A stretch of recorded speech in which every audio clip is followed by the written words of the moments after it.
D'abord, je vais commencer par dire que lorsqu'il y a changement de pouvoir, que ce soit d'une manière ou d'une autre, ça t'impacte forcément. Donc ça a impacté la vie de tous les Guinéens. Il faut le reconnaître parce qu'il y a des secteurs, lorsqu'on change de pouvoir, ce n'est pas facile.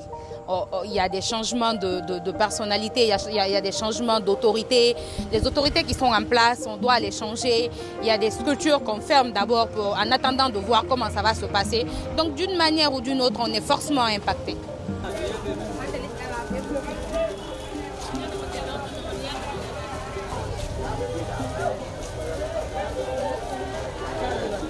Pour dire vrai, pour le moment, on n'a pas d'espoir. Les yeux restent rivés sur les nouvelles autorités parce qu'ils n'ont encore rien décidé. Ils n'ont pas mis de gouvernement en place. Ils sont juste à la phase des concertations.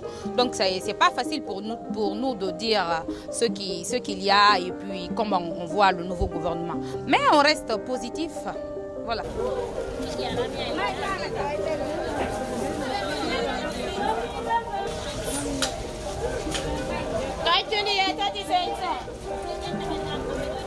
Pour le moment, on parle du nouveau gouvernement, on va parler plutôt des nouvelles autorités.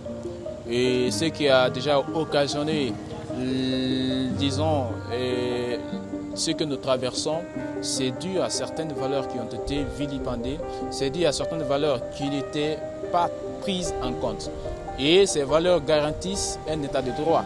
Il y a la justice qui était bancale, il y a la corruption qui battait son plein, il y a des arrestations arbitraires. Il y a beaucoup de mots que la junte a, disons, pris comme étant leur bouclier pour pouvoir renverser le régime.